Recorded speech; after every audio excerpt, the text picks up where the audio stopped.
Bom dia, pessoal, mais uma vez.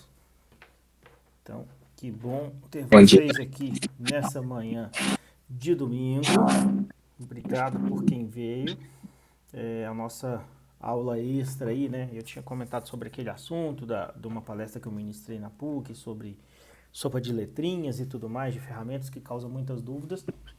Então, hoje a gente vai falar um pouco sobre isso. Estão vendo o slide aí? Então, né? Da sopa de letrinhas? Sim, sim. Sim. Beleza. Quando a gente tá nessa formação aí de cibersegurança, eu acho que nem só quando tá na formação. Quando tá em formação, quando você já tá atuando na profissão, sempre assim surgem muitas dúvidas. A primeira dúvida é. Vou pular as apresentações aqui, porque vocês já estão cansados de me conhecer, né? É o seguinte: o que eu devo proteger? Acho que essa dúvida é a principal de todas. Puxa, eu defendo e parece que ainda tem alguma coisa a mais para ser defendida, nunca é suficiente. E aí, muitas vezes, a gente precisa da ajuda de ferramentas, né? Ferramentas para ajudar a proteger o nosso ambiente. Por quê? Porque a cibersegurança, a defesa de ambientes, ela é baseada, né, em três princípios ali. Vocês estão lembrados quais são? Privacidade, confidencialidade e disponibilidade, né? Isso, beleza. Mas para garantir isso é um conjunto de. Tá lembrado daquela conversa que a gente teve? Pessoas, tecnologia e processo, né? Não adianta ter Sim. tecnologia se as pessoas não estão bem treinadas, conscientizadas.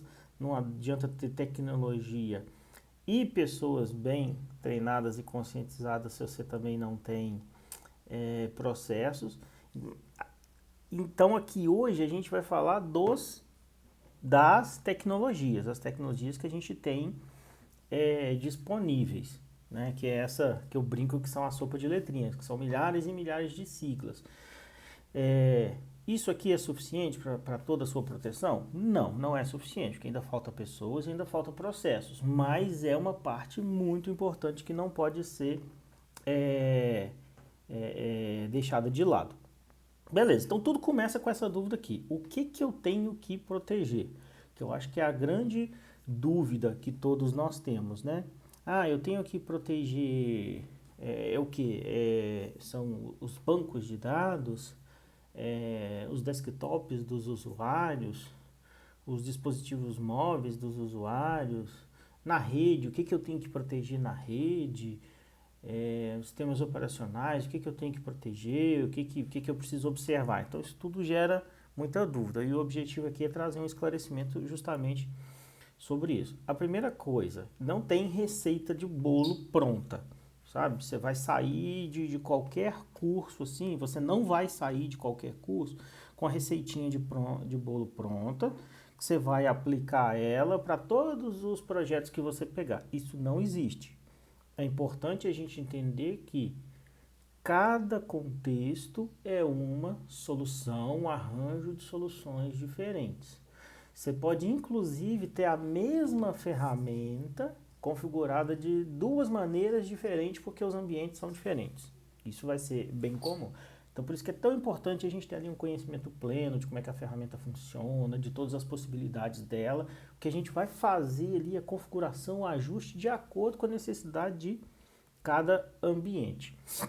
Só reforçando, né? Então que cibersegurança é apoiado em processos, pessoas e tecnologia. Hoje a gente vai falar principalmente de tecnologia.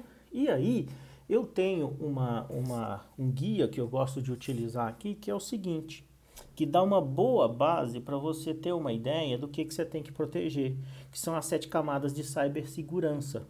Tá? Isso aqui te dá uma base muito boa de tudo aquilo que deve ser coberto, protegido do ponto de vista de cibersegurança. Então, para quem não sabe por onde começar, usar as 7 camadas de cibersegurança é um bom start, é uma boa base, é um bom template, vamos falar assim. Então você começa com a camada humana, tá? Aqui não considera só ferramenta não, tá? Aqui considera tudo, ferramenta, processos e tecnologia. A camada humana, né? Treinamento, basicamente treinamento, conscientização. A camada de perímetro, é onde vai entrar os firewalls, filtro contra spam, detecção de intrusão, tudo aquilo que está ali no perímetro da sua empresa, do seu ambiente, né? Tudo que está ali perto, ali querendo, né, fazer aquele acesso de fora para dentro e trazer alguma coisa maliciosa. A camada de rede é a camada interna da sua rede, o que trafega lá dentro, né? Então, aquele design baseado em segurança, lembra que a gente falou lá do, acho que foi até na aula passada, de sexta, né? Falou de VLAN, segmentação de rede, tudo mais, isolar, né, as redes. Isso aqui é rede de servidores, isso aqui é rede administrativa, isso aqui é rede de Wi-Fi. E aí você vai fazendo esse design pensando na segurança. VLAN, switches gerenciáveis e com algumas funcionalidades de segurança. Lembra que a gente tinha falado do DHCP Snooping, que é uma proteção aí para você não ter um segundo DHCP na rede, né? Ter um ataque desse. Então, esse tipo de funcionalidade que ataca principalmente aí, que protege principalmente aí em questões de disponibilidade, tudo. Enfim, então camada de rede. Depois a camada dos endpoints, né? Antivírus, firewall, aí a gente vai até além, né? EDR, XDR, tudo. Detecção aí de alguma vulnerabilidade, correção.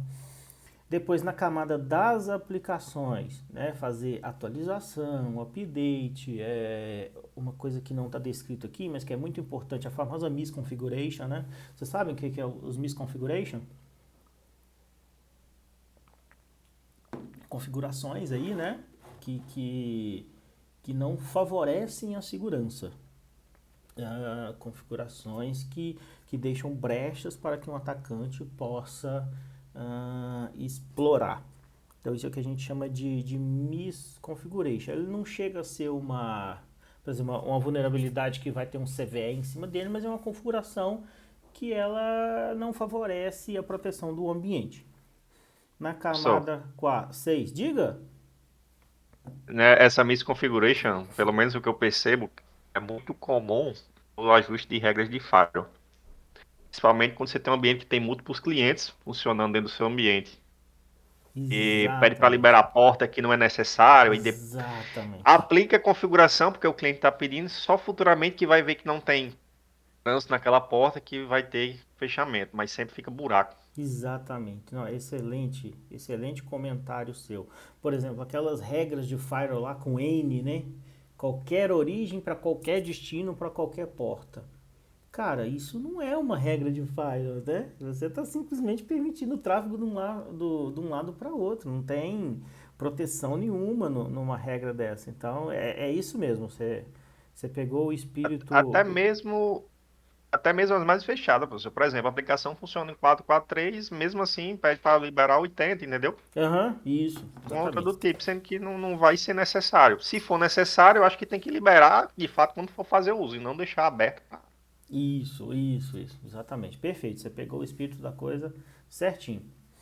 Aqui na camada 6, proteção de dados, né? Fazer criptografia, principalmente, então proteger os dados da organização. Na camada 7, que a gente chama de missão crítica. Aí são os backups, né? Os planos de recuperação em cima de desastres e tudo mais. Lembra aqui que eu falei para vocês que o backup é a sua última cartada? Se nada funcionar, você vai recorrer ao backup. É a sua última chance de conseguir restaurar um ambiente. Então, basicamente, tudo que a gente vem falando ao longo do curso aí, a gente consegue visualizar e encaixar aqui nas 7 camadas. Então, você protegendo essas 7, né, 7 áreas aí, 7 camadas, você tem um ambiente bem mais resiliente, mais resistente a uma possível tentativa de ataque. Então, eu gosto muito de usar isso aqui como base. Tem milhares de outros, nem diria que isso aqui é um framework, é mais um templatezinho, mas tem outros frameworks até mais relevantes, completos e abrangentes. Por exemplo, NIST, né?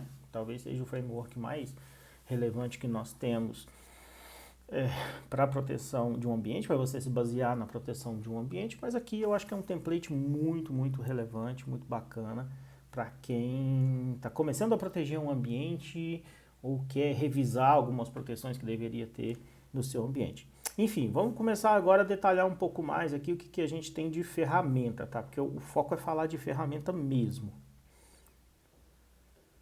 Ok, ferramentas, vamos lá. Primeiro, segurança de endpoint. E aí, eu vou falar das ferramentas mais ou menos da forma como elas foram evoluindo, tá? Beleza. Deixa eu listar todas aqui pra gente de uma vez, que fica até mais tranquilo. No começo, quando tudo era mato, quando a gente gosta de brincar, você tinha basicamente os antivírus, né? O antivírus te protegia contra malwares, né? Malwares de uma maneira geral. Então, e como é que você contraía este malware, né? Você tinha que trazer ele para dentro do seu computador. Então, você trazia ele para dentro do seu computador quando você ia executar ele. Claro que de uma maneira não intencional. Ninguém faz isso, né? Ninguém que tem juízo faz isso.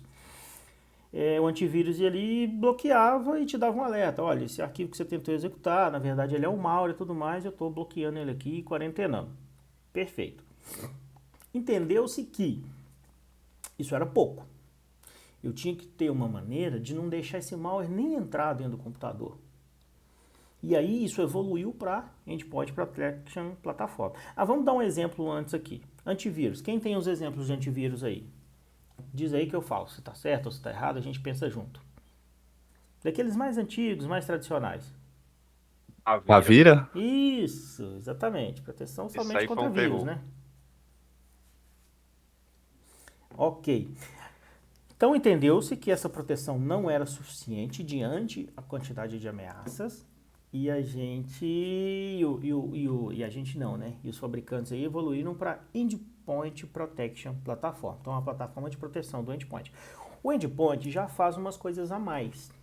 Então, por exemplo, ele tem a capacidade de bloquear suas portas USB. Concordam que através de portas USB, pendrive, HD externo, é um caminho, assim, é uma porta de entrada muito relevante de malware? Então, se eu for ali bloquear elas, já não entra mais malware por ali. Então, olha, já elevou o nível de proteção. Mas se eu conseguisse também disciplinar, bloquear alguns sites que eu considero maliciosos ali quando o usuário vai tentar navegar na internet. Excelente, a gente sabe que tem um monte de site aí que são muito maliciosos, são conhecidos, né? Por ser fonte de malware para os computadores. Então, se eu conseguir que o usuário nem acesse esse tipo de site, eu vou ter um ganho muito grande de proteção, porque ele não vai ter a possibilidade de clicar, evidentemente que de maneira não voluntária, num link, né? E aquele link fazer o download de um malware para ele. Beleza. Então veja que a proteção é mais abrangente. Além de fazer o que o antivírus já fazia, que é proteger contra malwares, ele também você consegue proteger contra outras fontes de infecção. Por exemplo, programas também, né? Você consegue bloquear algumas aplicações. Você poderia, por exemplo, bloquear um Anydesk, um TeamViewer. Você consegue também criar regras de firewall com uma aplicação dessa. Então veja que é uma proteção muito mais abrangente que está focada em proteger. Quando o vírus, o malware, está dentro do computador, e ele vai bloquear, não vai deixar ele ser executado, mas também proteger possíveis fontes que poderiam ser usadas para infecção. Dispositivo USB, algum programa malicioso que permita um acesso remoto, navegação na internet. Ok, exemplo de app, quem consegue me dar um?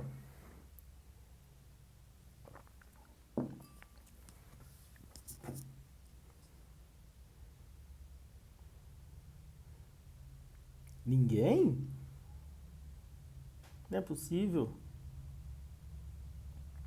Kaspersky é um exemplo de app? Sim?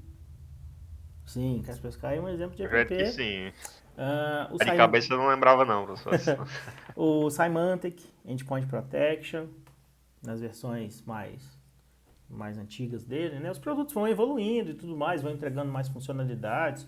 Alguns começaram como AV, evoluíram para PP, evoluíram para EDR. Pois bem, e aí nós chegamos ao ponto agora que nós temos o EDR. Entendeu-se também que a proteção do AV e a proteção do EPP não era suficiente, você precisava de um pouco mais de proteção. O EDR te dá uma visibilidade muito grande e te apoia de uma maneira muito relevante no sentido que você teve uma infecção no seu ambiente. Perfeito. E aí, a sua ferramenta de proteção bloqueou, certo? Ótimo, ela fez o papel dela. Mas é importante você entender como é que aquela infecção aconteceu. Qual que foi a ação que o usuário executou? Qual que foi o comando que foi executado? Quais foram arquivos que foram criados? Quais conexões para servidores externos ele disparou? Quais outros computadores da sua rede podem estar infectados? Por quê? Porque isso te permite ir direto na causa. Né? Porque se você só bloqueia, você está sendo sempre reativo. Em uma hora, aquele mal vai acabar conseguindo driblar as suas proteções. A partir do momento que você entende detalhadamente onde aconteceu, como é que foi toda a dinâmica do ataque, você consegue atacar a causa, para que aquele ataque não venha acontecer novamente. Então, deixa eu abrir o meu navegador aqui para mostrar. Aqui, ó. EDR. Deixa eu pegar o CrowdStrike. Aqui, um exemplo de detecção. Detection, né? Isso. Ó, isso aqui dá CrowdStrike. Deixa eu ver se tem alguma outra detecção até um pouco mais sim. Não, essa aqui eu acho que está suficiente. Ah, que legal. Tá vendo? Olha só. Esse usuário executou esse processo. Olha o nível de detalhamento que você tem. Deixa eu ver se eu pego uma... É que isso aqui é uma ferramentinha dentro da CrowdStrike que chama Workbench. Não é o Workflow. O Workflow é para você fazer um fluxo automatizado quando acontece algum ataque, para ele já tomar ação para você. Eu quero só uma detectionzinha mais simples. Se botar aquela cadeia de ataque não aparece não, professor. Ah, Kill Kill chain, Chain, alguma né? coisa assim. Boa, boa, boa. Por isso que eu gosto de vocês, tá vendo? Ah, que maravilha! Você falou a palavra mágica. Kill Chain. Era que estava faltando. Beleza! Olha que bacana. Através do processo do Explorer, ele executou um livechat.exe. E aí você vai vendo, olha aqui, ó, o command line que foi executado. Vamos ver se a gente acha outros exemplos aqui. Obrigado. Agora a gente vai achar um monte de exemplo. Legal. Vamos lá. Isso, olha, um processo que chama outro, até chegar no último processo aqui que está infectado. Temos o hash aqui do IOC, né, do malware. Enfim, e um detalhamento do que é aquela ameaça. E assim, basicamente todas as ferramentas de EDR têm algo similar. Deixa eu pegar o Vision One da Trend Micro também. Vamos lá. Muito semelhante, tá? Aqui tá meio pequeno, né? Mesma coisa, ó, executou um comando, que esse comando chamou um site, tá? Qual que é o processo que ele comprometeu. Enfim, esse nível de detalhamento é o que vai te apoiar no que a gente chama de resposta a incidente. É entender de fato o que aconteceu, da onde que veio. Ah, aquilo veio do e-mail. Né, o malware, o que é aquilo? O malware veio do e-mail. O malware veio através de navegação web de um download. Um download que foi feito de tal site. Então, o que você pode fazer? Pode bloquear aquele remetente que está mandando aqueles e-mails, pode bloquear o acesso àquele site que é considerado malicioso. Mas o detalhe é isso, é entender a causa. Você pode ver para quais outros computadores da sua rede foi espalhado. Então, a partir do momento que você entende toda a causa, toda a ramificação, você tem uma capacidade maior de promover uma limpeza dentro do seu ambiente para que não tenha uma persistência do atacante e evitar que aquilo aconteça novamente. Pois bem, chegamos na DR aí, que é o que eu recomendo para que todo mundo faça a aquisição hoje para proteção de ambiente, que é o que a gente tem de melhor. E aí tem esse conceito que muitas vezes causa confusão, que é o conceito do XDR, né? o XDR aí, que seria a detecção e resposta estendida. Basicamente, quem começou com esse conceito foi a Trend Micro com o produto deles que chama Vision One. E eu já conversei bastante com eles para entender isso, o que eles queriam dizer com essa detecção estendida. O que acontece? A ferramenta deles tem a capacidade, né, de se integrar a diversos ativos do seu ambiente. Então, quando a gente fala aqui de proteção, nós estamos pensando principalmente em quê? Em proteção de endpoint. Vai ficar ali nos seus desktops, nos seus servidores. O Vision One consegue se conectar a milhares de ativos do seu ambiente, não só os seus desktops, não só os seus servidores. Ele vai conseguir puxar dados aí de, sei lá, de firewalls, tá? E cruzar esses dados. Então, esse cruzamento, essa inteligência, te dá uma visão mais detalhada. Tudo bem, a visão dos EDRs ali, dos seus endpoints, é uma visão muito boa, muito melhor do que o que você tinha em EPP e AV. Mas realmente, se você consegue cada vez mais fontes de dados de todo o caminho, né, que o malware percorreu dentro do seu ambiente, você também tem uma visão mais abrangente do que pode ter sido comprometido ou da origem daquele ataque. Então entendam que essa visão estendida é justamente isso, não só uma visão de endpoint, mas às vezes uma visão de elementos de rede também, da sua nuvem também. Então o grande diferencial aí dos XDR é você poder ter agente de coleta de dados não só em endpoints dentro do seu ambiente. Endpoint, elemento de rede, cloud, todas as integrações possíveis, né? Que a ferramenta oferece. Aí você tem uma visão mais global do seu ambiente. Diga.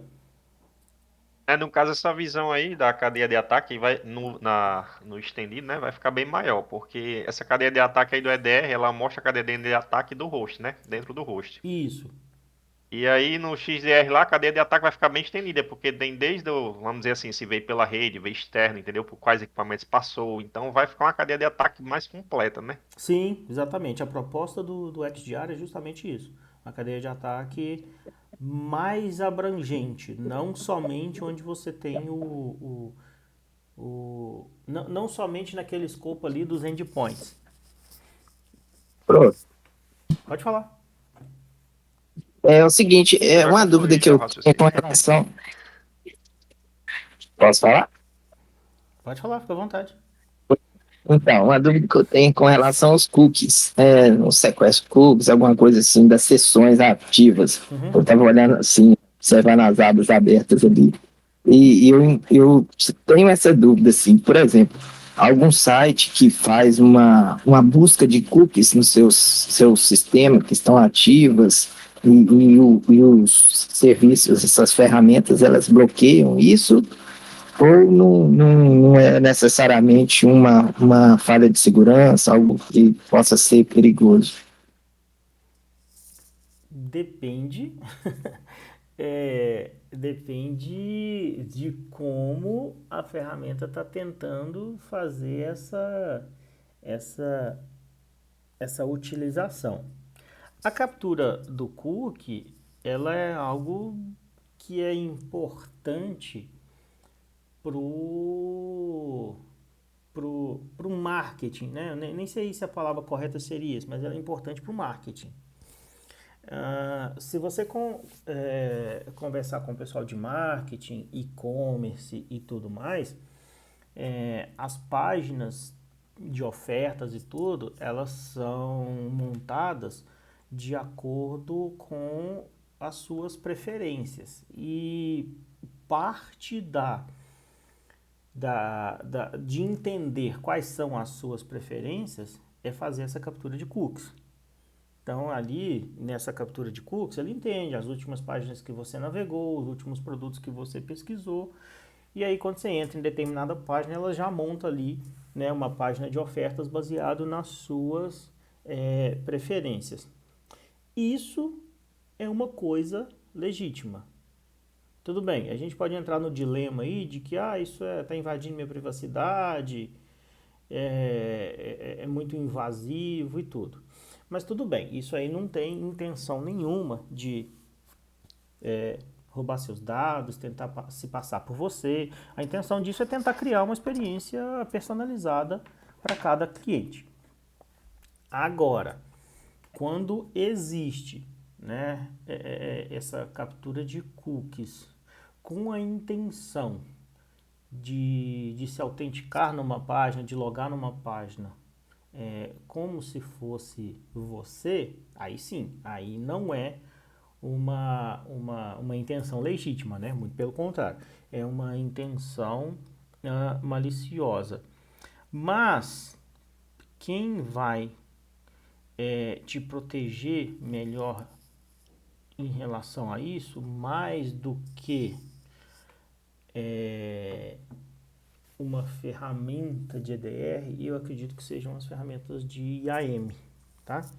Se a gente jogar aqui, ó, proteção contra roubo de sessão por cookies, né? Sequestro de sessão, famoso sequestro de sessão. Vamos lá dizer o que nós recomendamos, mas eu acredito, tá? Eu acredito assim, pelo que eu conheço de ferramentas, quem vai te proteger melhor disso é a questão são as ferramentas de IAM. As ferramentas de IAM, elas estão relacionadas à proteção da identidade. Se alguém tenta se passar por você, isso é um roubo de identidade, um problema de identidade. Então as ferramentas de IAM vão te proteger melhor nesse tipo de caso. Correto? Entendido? Dizendo melhor? Entendido. Beleza. Então vamos lá, da sequência. Mais dúvidas aqui antes da gente passar para a próxima? Vamos seguir então. Ó, proteção de dados. A gente tem DLP, principalmente DLP, uma das proteções de dados, né? Na verdade eu coloquei várias aqui.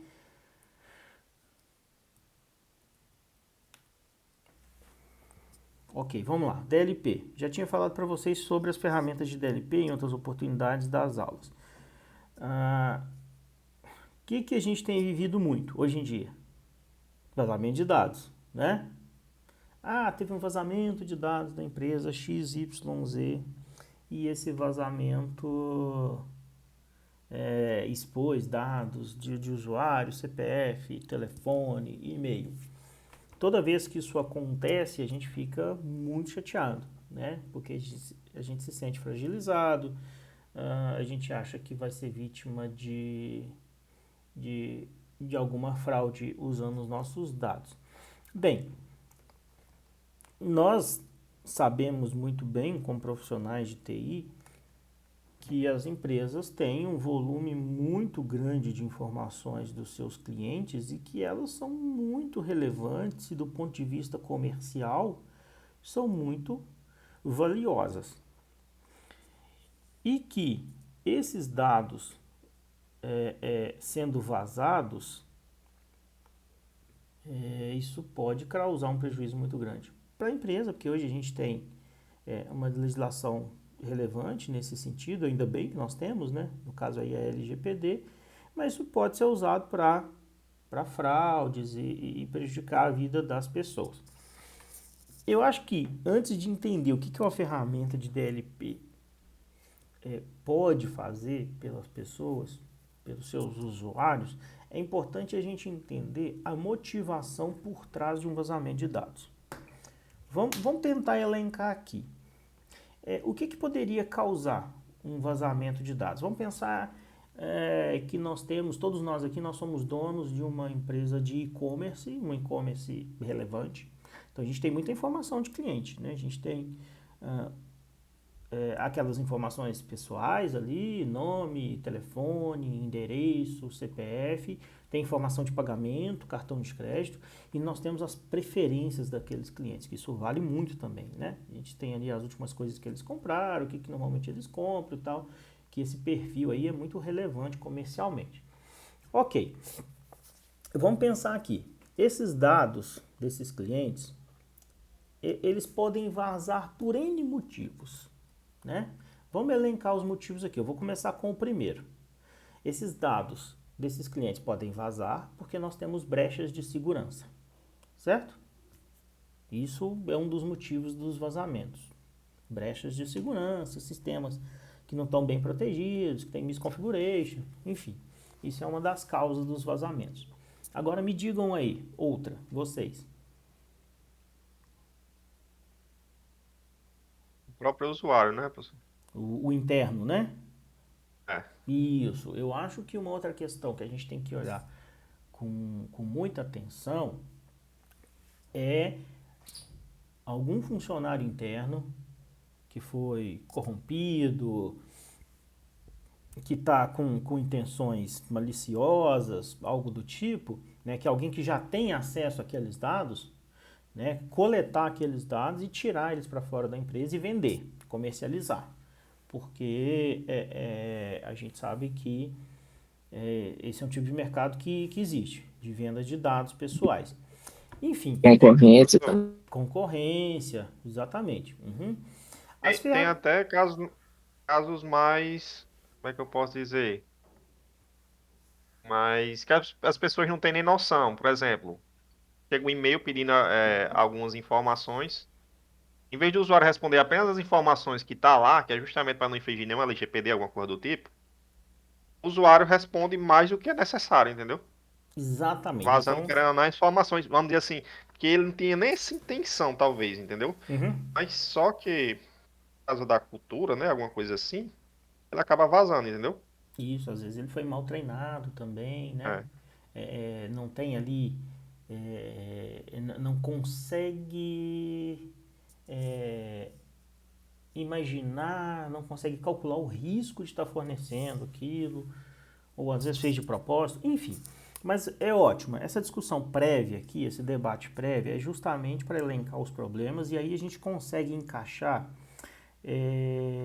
o que a ferramenta entrega de solução para esse tipo de problema. Então os dados podem vazar por um atacante externo tentar roubar esses dados, ou então por uma imperícia de um funcionário, né, que não foi devidamente treinado, capacitado pela sua TI do ponto de vista de um comportamento seguro, ou pode estar mal intencionado mesmo e querendo vazar aqueles dados, enfim. As ferramentas de DLP, de prevenção de perda de dados, ela tem uma atuação muito grande ali para o interno, tá? Para a pessoa que está dentro da empresa. Basicamente, a atuação, o escopo de atuação dela é essa. Essas ferramentas você consegue configurar nelas padrões para que, quando esses padrões forem detectados, ela bloqueia, né, pode bloquear ou só alertar, ou ela pode bloquear e alertar. Então vamos pensar aqui também, vamos voltar aqui e imaginar onde que pode acontecer um vazamento de dados. Um usuário pode copiar dados relevantes, por exemplo, código-fonte, um cadastro de clientes, número de cartões de crédito, e ele pode mandar isso por e-mail? Pode, né? Então, se ele pode mandar isso por e-mail, então o DLP tem que monitorar o e-mail. Por exemplo, a gente lembra da nossa aula de criptografia? O que é muito relevante na criptografia, que a gente não pode deixar vazar de jeito nenhum? Digam para mim. A chave A privada. chave privada. Então pensa que eu estou ali no Teams, conversando num grupo. Tem um grupo lá de analistas e tal. Eu pego e colo uma chave privada ali no Teams e todo mundo vai ter acesso àquela chave privada. Será que todo mundo daquele grupo ali deveria ter acesso àquela chave privada? Pode ser que tem gente ali que não deveria ter acesso, né? Então a ferramenta de DLP tem capacidade de visualizar aquele formato de dados e falou assim, não, você não pode, nesse canal aqui, nesse meio de comunicação, você não pode trafegar esse tipo de dados, porque esse tipo de dado, porque isso aqui é irrelevante, pode causar um incidente de segurança. Então ele bloqueia e avisa. Na área de transferência do Windows, quando você está copiando alguma coisa, que normalmente tudo começa assim, né? Você copia e vai colar em algo, né?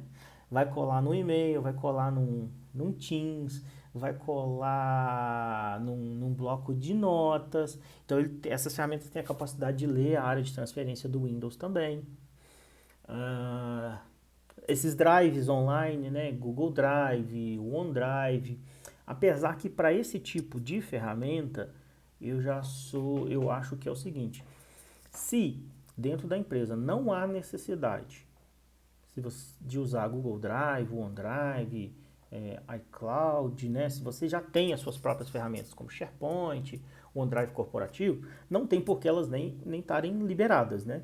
Porque é uma fonte muito relevante de vazamento de dados. Tanto para entrar dados maliciosos, né? Aplicativos maliciosos, quanto para ter vazamento de dados. Então, basicamente é isso, tá? As ferramentas de DLP ficam monitorando área de transferência, e-mail, drive de rede, ferramenta de colaboração como o Teams, e a partir do momento que ela detecta um padrão que você definiu, é um CPF, é um número de cartão de crédito, é uma chave privada, é um trecho de código-fonte. Pô, vazamento de código-fonte é relevante também, né?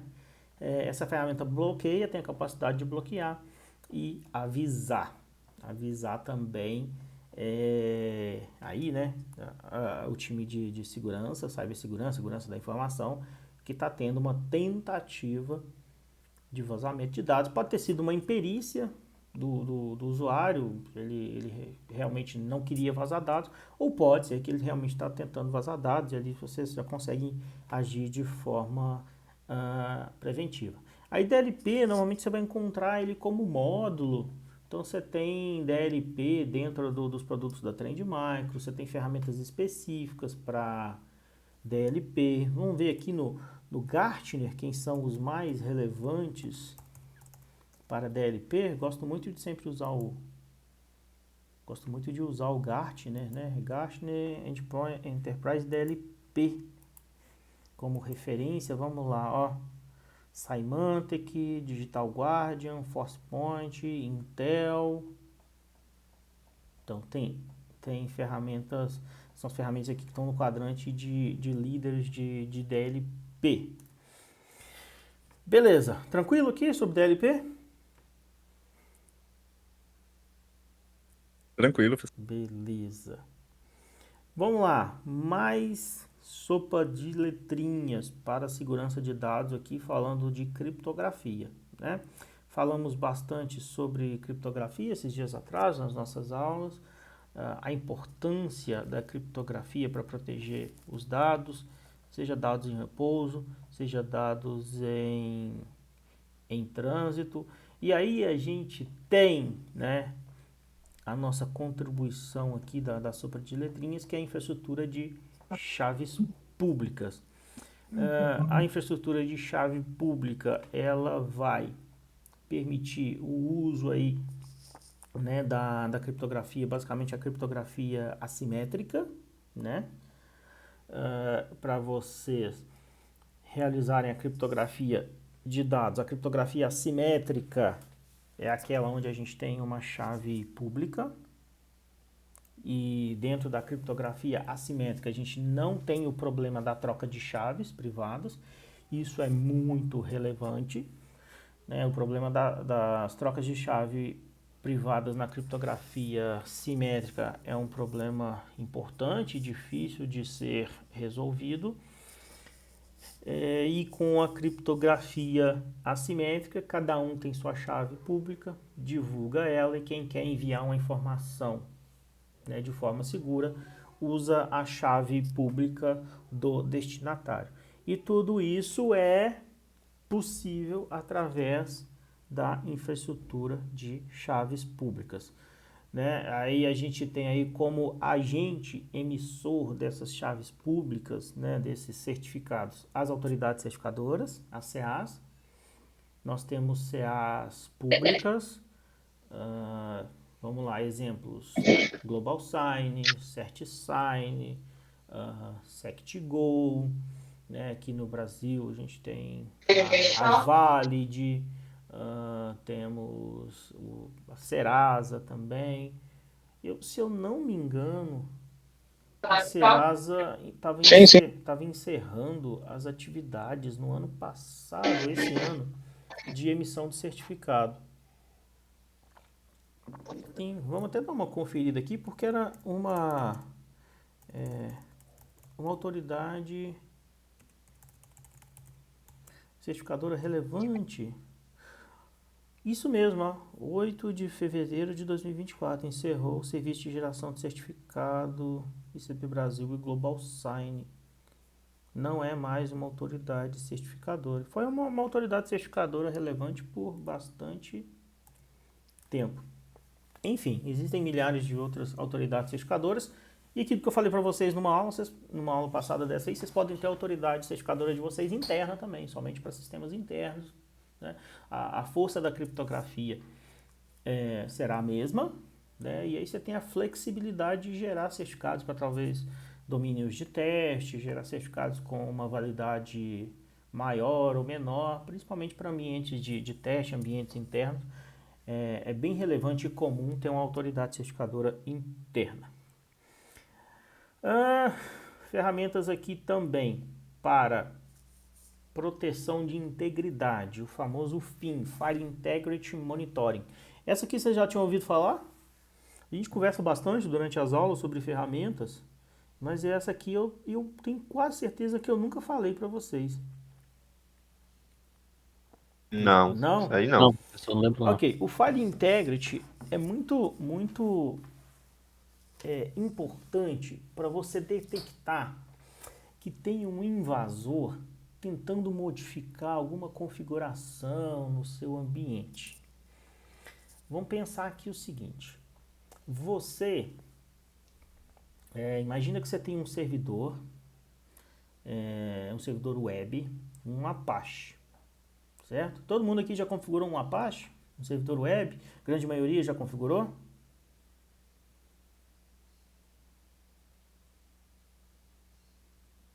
Sim, não? E tem um arquivo principal de configuração, não tem? Lá o http.conf, não é isso? Enfim, vocês estão acostumados com configuração de arquivos em Linux. Vou tomar Linux aqui como exemplo. Ok, então vamos imaginar que é um http.conf. Você terminou de configurar aquele arquivo. Aquele arquivo está pronto, está do jeito que você queria, o serviço está no ar, está em produção. E ok, a partir do momento que um serviço está em produção, a gente não fica alterando configuração naquele arquivo de configuração do serviço, não é verdade? A gente vai alterar alguma coisa se tiver uma necessidade, e se tiver uma necessidade a gente vai abrir uma gmod para isso. Não é assim que funciona? E aquele arquivo fica lá daquele jeito eternamente até ter uma necessidade de uma gmod. Pois bem, lembra da aula de criptografia que a gente falou de hash? Vamos imaginar que o File Integrity, e muitas vezes é assim mesmo, ele funciona tirando um hash daquele arquivo. Então tem o arquivo de configuração lá, http.conf, poderia ser qualquer outro. Ele está finalizado, está pronto. E aí você ativa o File Integrity Monitoring nele. Ele vai ter um hash. Vocês concordam que se o atacante entrar naquele arquivo e fizer alterar a configuração dele, para que ele abra alguma brecha de segurança, para depois o atacante usar aquilo para invadir o seu ambiente, o hash vai mudar? Vai, não vai? Com certeza, né? Porque se alterou o arquivo, alterou o hash. Enfim, essas ferramentas te dizem isso. Então você fala para essa ferramenta, ó, eu quero monitorar isso, isso, isso e isso. E a partir do momento que essa ferramenta detecta que houve uma alteração naqueles arquivos que você considera que são essenciais para o funcionamento do seu ambiente, essenciais para a segurança do seu ambiente, a ferramenta te avisa. Te avisa e diz, ó, teve uma modificação nesse arquivo. Foi feito isso, isso, isso e aquilo outro, e dependendo do nível da ferramenta mais avançado, foi fulano que fez essa modificação. E aí você tem uma evidência de que tem um atacante tentando modificar algum arquivo para criar alguma brecha para ele usar depois, ou tem alguém fazendo alguma coisa sem Gmod no seu ambiente também, que está errado, né? Todo jeito está errado. Porque modificação em arquivo de produção só com Gmod. Então, é uma ferramenta muito importante para você rastrear tentativas de alteração indevidas. Essa parte da Gmod é legal, viu? Porque se deu certo, fulano me avisa, mas se deu errado, ninguém quer assumir. Exatamente. Cara, essa cultura, né, da governança, ela tem que estar bem forte, enraizada, porque senão você transforma o seu ambiente, né, ele se torna um ambiente caótico. Aquele ambiente onde houve uma modificação, nem todas as áreas estavam envolvidas, ninguém sabe o que foi feito, essa modificação impactou em X, Y, Z quebras de sistema, várias partes dos sistemas não estão funcionando, e aí você não sabe o que foi feito para poder desfazer, né? Você perde rastreabilidade. A Gmod é uma ferramenta aí da governança extremamente relevante. Tá aí, ó, mais uma siglazinha que eu poderia ter trago para cá numa próxima oportunidade de eu ministrar essa palestra, evoluir esse slide aqui, e eu vou colocar a sigla Gmod. Obrigado pela contribuição aí. Outra ferramenta essencial para a nossa sobrevivência, vamos dizer assim. Beleza, vamos falar um pouco mais. Segurança de rede.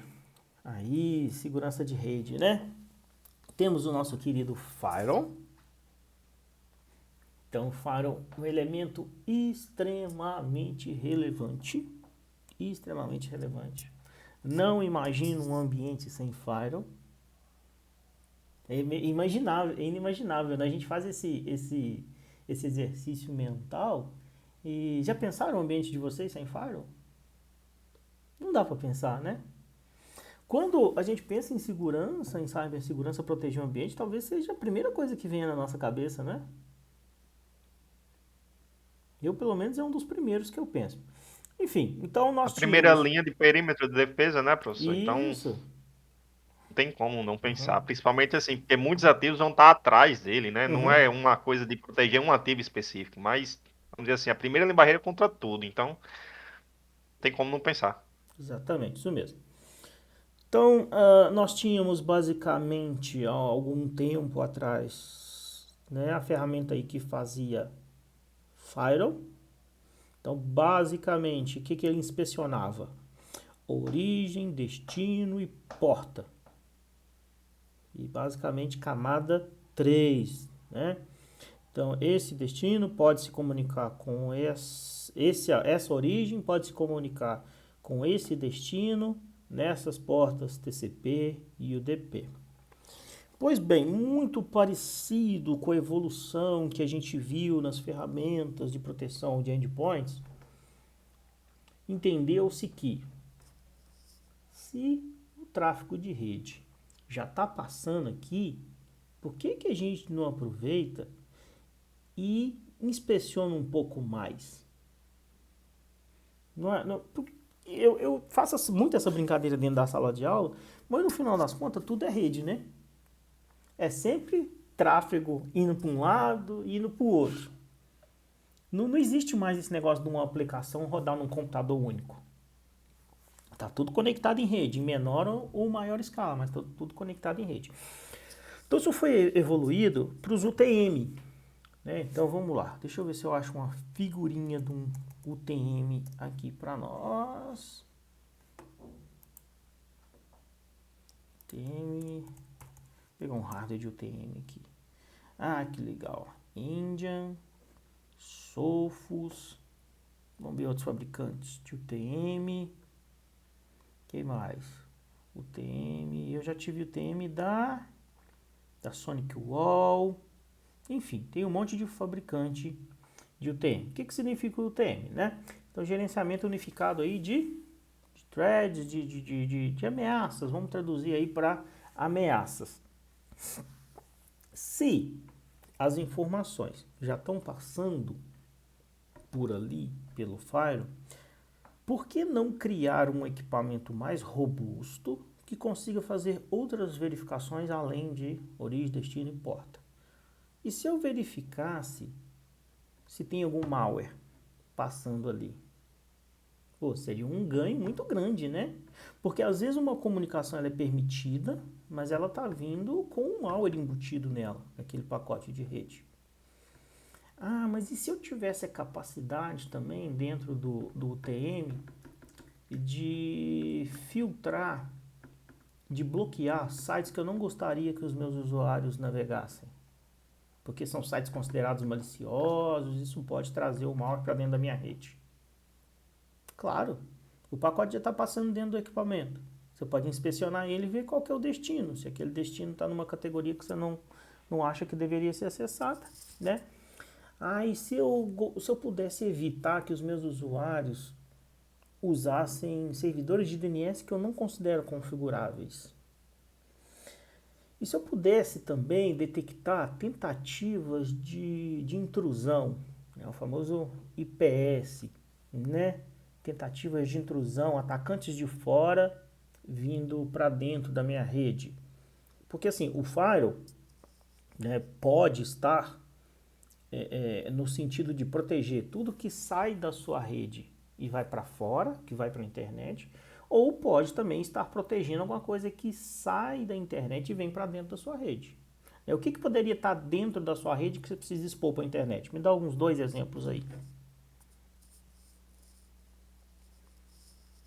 De aplicação web, Isso, uma website da aplicação web, empresa, alguma isso, coisa assim. website, seu e-commerce, né? Alguma coisa que tem que estar exposta na internet. E aí são pessoas de fora, usuários de fora da internet vindo para dentro da sua rede. E aí você não, como eu falei numa outra aula aí, não é boa prática você deixar esse servidor totalmente exposto. É melhor que você coloque ele atrás de um firewall, atrás de algum tipo de proteção, né? E nessa proteção você pode ter um IPS. Opa, se alguém está tentando mandar aqui, tentando fazer uma invasão, né, tá? Esse pedido de conexão, esse tráfego está com características de uma tentativa de invasão, você pode configurar lá as regras para que o seu firewall bloqueie isso. Então, basicamente, né, os UTMs inauguraram essa categoria de proteção, de ter várias verificações de segurança num ponto único, que era um ponto ali de convergência de tráfego de rede, né? Onde todas as suas redes se encontravam e eu já aproveitava e fazia uma varredura muito mais completa.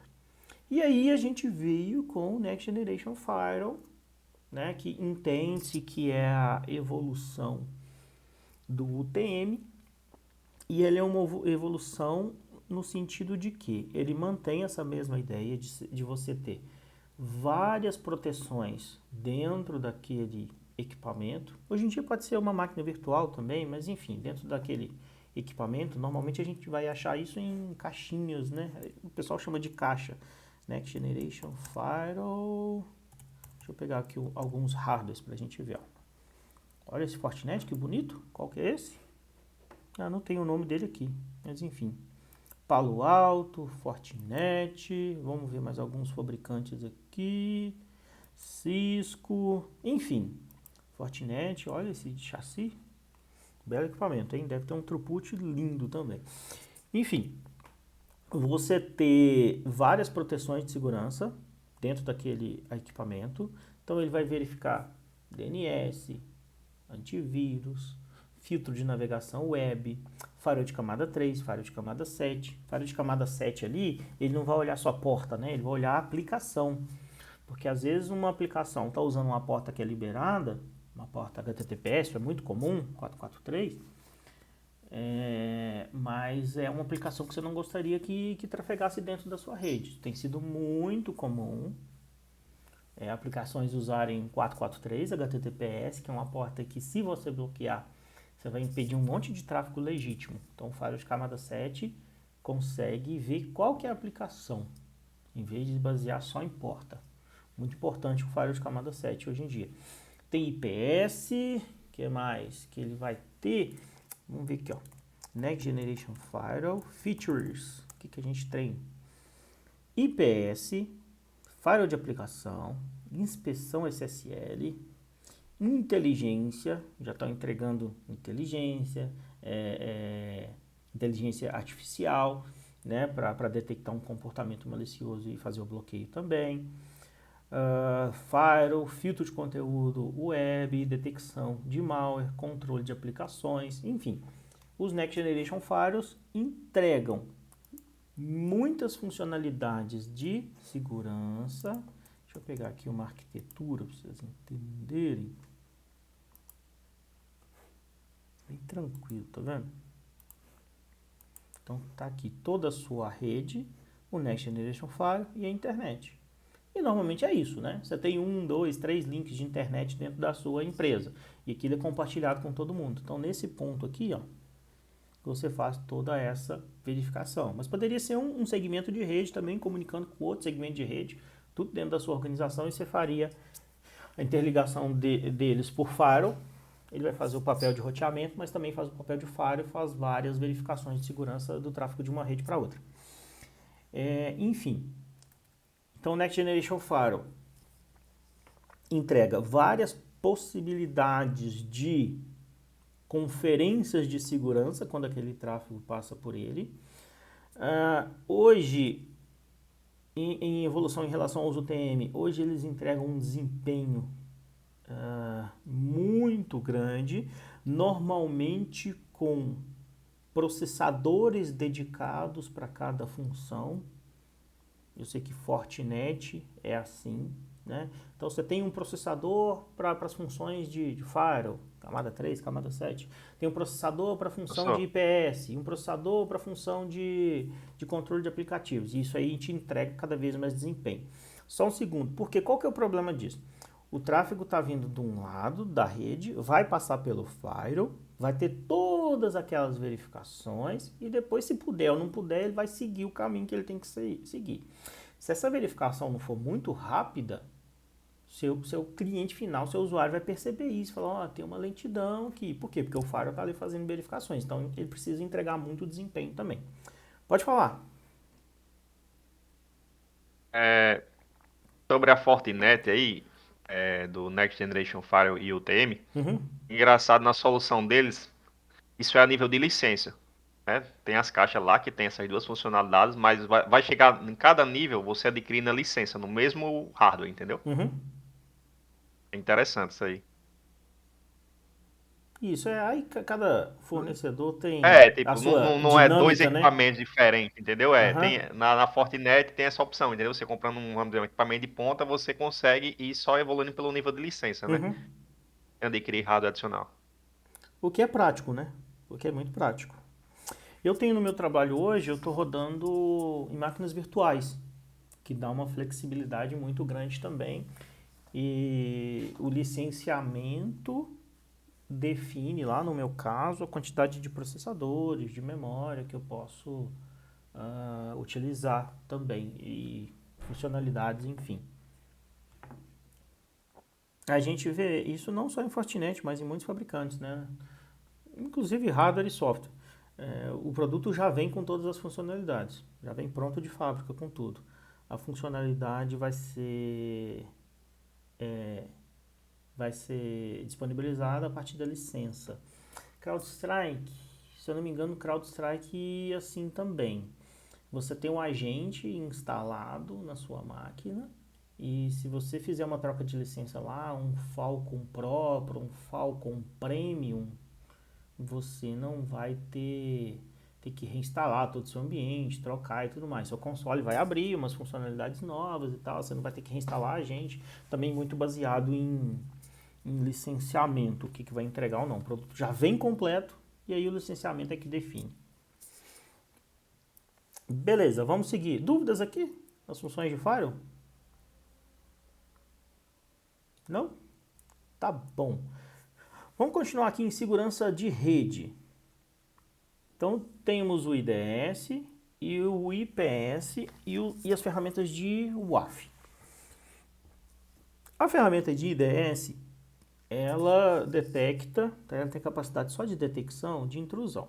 Então, o atacante conseguiu entrar dentro da sua rede, está lá executando as atividades maliciosas dele, e o IDS detecta e te dá todo o detalhamento do que o atacante fez, como é que ele entrou e tudo mais. Isso é importante? Muito.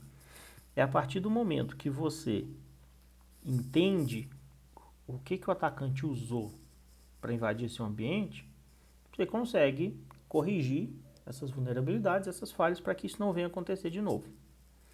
Mas e se essa ferramenta pudesse também prevenir? Prevenir, né? De o atacante conseguir entrar no seu ambiente.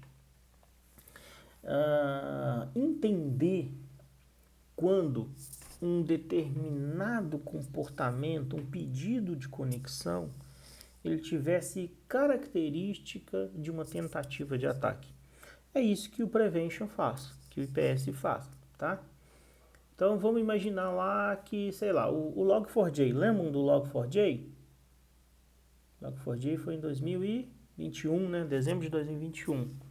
Tinha a característica da exploração da vulnerabilidade. Então, se você tem um IPS, a partir do momento que uma origem tenta estabelecer uma conexão com um destino e a característica do pedido daquela conexão é a mesma característica de uma exploração da vulnerabilidade Log4j, o seu IPS faz esse tipo de bloqueio.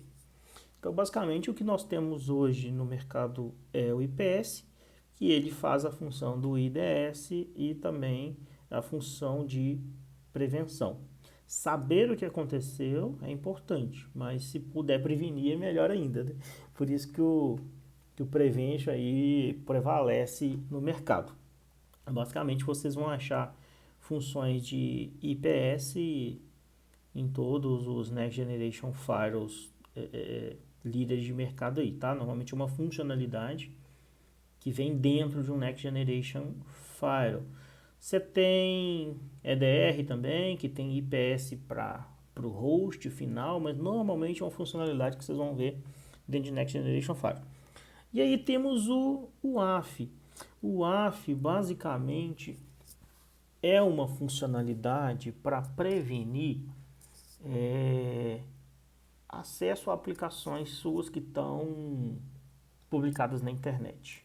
Deixa eu achar uma figurinha aqui de WAF arquiteture.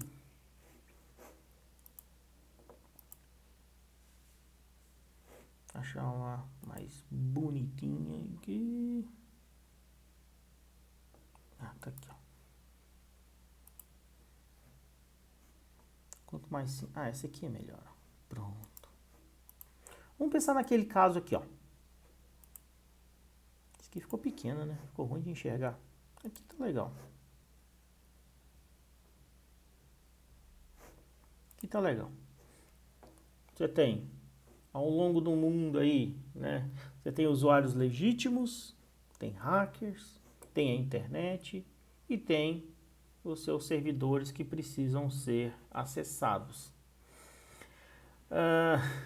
Então imagina que você tem o portal da sua empresa, tem o seu e-commerce, Então você não vai pôr ele de cara para a internet. A gente já falou isso N vezes, né? Que não se coloca nada de cara para a internet sem proteções. Primeiro que só fica de cara para a internet aquilo que é essencial. Pois isso aqui é meu e-commerce. Bom, o e-commerce tem que ficar de cara para a internet, sim. Mas outras aplicações que precisam ser acessadas fora da empresa, mas que não tem que ser acessada por cliente, usuário final e tal, você vai fazer isso com a solução de VPN, a solução de ZTNA.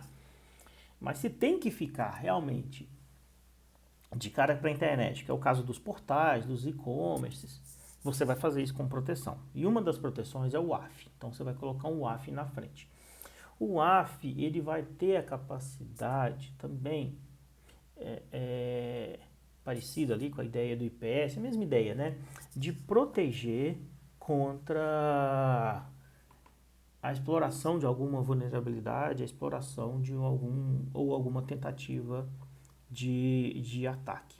Por exemplo, uma exploração clássica em portais. Qual que é? Acho que deve ser uma das primeiras tentativas de todo atacante, né? Aquela de banco de dados, vamos ver se vocês estão com a memória boa. Qual que é? SQL Injection. SQL Injection. Então, uma boa ferramenta de WAF vai conseguir detectar quando estão tentando um ataque aí de SQL Injection. E aí vai bloquear para que isso não aconteça. Então, ele é o cara que está ali na frente, né, do seu portal, do seu e-commerce, protegendo contra os usuários que não são legítimos. Diga. Gostaria até de complementar, professor, porque o WAF é que nem você falou, né? A aplicação você não pode bloquear, vamos dizer, o protocolo lá, o HTTPS, porque tem conexões legítimas nele. Mas ao mesmo tempo tem que fazer uma filtragem do que está rolando ali dentro, né? Um WAF, né? Para não ficar, porque é tanto Firewall que às vezes a gente pode até confundir, mas é Firewall para lá, Firewall para cá. Acho que a diferença principal no WAF é que ele inspeciona a nível do protocolo da aplicação, né? Ele vai ter uma proteção bem maior dentro do protocolo da aplicação HTTPS, entendeu? É isso que você O que falou. diferencia, a principal diferença. É um dilema. Eu tenho que expor essa aplicação para a internet, porque eu tenho clientes, usuários e visitantes, mas eu preciso de alguma ferramenta que separe usuários legítimos de usuários não legítimos. Isso é um desafio, isso não é fácil mesmo. Então, ela pode implementar algumas proteções, como proteção de geolocalização. Então, se você não quer que determinados IPs de determinados locais que são considerados mais maliciosos acessem, você consegue fazer também. E aí você tem uma proteção relevante ali para tentar fazer esse difícil trabalho de separar usuários legítimos de não legítimos. A Fortinet agora, no Next Generation Firewall da Fortinet, está entregando o WAF também. Tá? Outros fabricantes relevantes aí, que tem o WAF F5, né? F5 tem o WAF. Vamos lá, Gartner também. As nuvens, né, entregam o WAF também. Agora me deu um branquinho. Esse aqui de 2017? Não, 2017 é muito antigo. Vamos ver aqui esse ranking. 2021. As operadoras também entregam, professor. Sim, sim. Por exemplo, o Hyperva. Aí, tá até aí no link aí. Tá de Lá todo na tamanho, empresa, né? as operadoras entregam esse Hyperva aí. Cloudflare, F5, Amazon, Barracuda, Akamai. Né? As operadoras normalmente vendem esse serviço como anti-DOS, né? Então, é bom que você saiba que existe essa possibilidade. Porque, você vai ter o seu portal. O seu portal, para estar publicado na internet, você tem que ter comprado o link de internet de alguém. E se você chegou ao ponto de ter um portal, um e-commerce, tem que ser um link com várias garantias. Garantias de quê? De desempenho, né? Garantias de uma SLA bem curtinha, que se tiver algum problema, aquilo vai ser corrigido rapidamente, para você não ficar muito tempo fora do ar. E um dos serviços que eles podem vender é o anti-DOS, né? Um serviço de bloquear ataque de negação de serviço. E aí isso essa negação de serviço pode ser bloqueada lá na operadora, ela nem vai chegar aqui nas suas aplicações, no seu Fire, no seu IPS, no seu WAF. Ah, Berdan, então não preciso ter? Não, não é assim também, né? Contrate o serviço da operadora e tenha a sua proteção também, porque se o serviço da operadora falhar, você tem mais uma barreira de proteção. Ah, então eu vou ter só o meu, Berdan, não vou contratar o da operadora. Eu também não faria isso. Eu penso que quanto mais camadas você tiver a possibilidade de implementar, você tem lá a barreira lá dentro da operadora e depois tem uma barreira, né, na chegada da sua infraestrutura. Quanto mais camadas, mais difícil vai ser a vida do atacante. Então, se isso couber dentro do seu orçamento, né, dentro do seu desenho aí da sua aplicação, eu acho que quanto mais proteções você conseguir ter, desde que isso não estoure desempenho, a experiência do usuário também tem que ser levada em consideração. Não estoure desempenho, não estoure orçamento, quanto mais proteções, mais difícil é a vida do atacante. Tranquilo até aqui? Opa, fica à vontade. Tranquilo. Eu queria, não sei se você tem conhecimento, mas se você puder trazer, se você tem colegas que têm conhecimento para trazer para a gente em aulas futuras, mesmo lá dentro da plataforma, um pouco mais sobre SBC. É uma solução de segurança para voz. Não sei se você já ouviu falar. Já ouviu falar sobre SBC? Já. Bom, aí eu tenho muita dúvida com relação a isso. Eu sei que ele também faz umas proteções a nível de aplicação, só que para voz, entendeu? Trabalho em call center, eu escuto muito falar, né? Eu sei algumas funcionalidades que ele tem assim, mas não tanto no nível de segurança. Mas no nível de monitoramento de ligações mesmo, entendeu? Essas coisas assim. Eu Aí não já sei se você tem algum ouvi colega falar, que. mas não sou a melhor pessoa para falar sobre isso. Eu tenho alguns colegas que já trabalharam em grandes operadoras e tenho outro colega que já trabalhou numa grande empresa de call center. Eu vou falar com eles sobre isso, se eles se sentirem confortáveis, eu vou tentar trazer eles para a gente bater um papo lá durante a aula e falar um pouco sobre o SBC. Já vou deixar anotado aqui para nós. Beleza. Beleza, mas obrigado por trazer aí a dúvida, porque é sempre bom. É um momento importante para a gente evoluir, pesquisar e aprender mais. Bom, segurança de acesso. Legal, segurança de acesso, né? As ferramentas de PIN, de PAN, de PASME. Principalmente de segurança de acesso, essas aqui, de acesso privilegiado. Vamos entender o que é o acesso privilegiado, né? Acesso privilegiado, de uma maneira geral, é quando você está acessando com permissões de administrador para fazer alguma configuração no sistema operacional e alguma ferramenta. Isso é uma fonte muito grande de ataques, se você não fizer um bom gerenciamento dessas credenciais, né? Isso aqui causa um certo incômodo para os usuários que precisam do acesso privilegiado de usar uma ferramenta dessa. Normalmente vocês vão enfrentar algumas resistências e tudo mais, mas aí já fica a minha dica de escolher uma ferramenta que tem uma boa usabilidade e desempenho, porque como que normalmente funciona, né, essas ferramentas PIN, PAN, PASME. Basicamente hoje o que a gente tem de mercado aí são os PAN e os PASME, né, que faz o gerenciamento do acesso privilegiado. Elas são a evolução aí do PIN e o gerenciamento de sessão.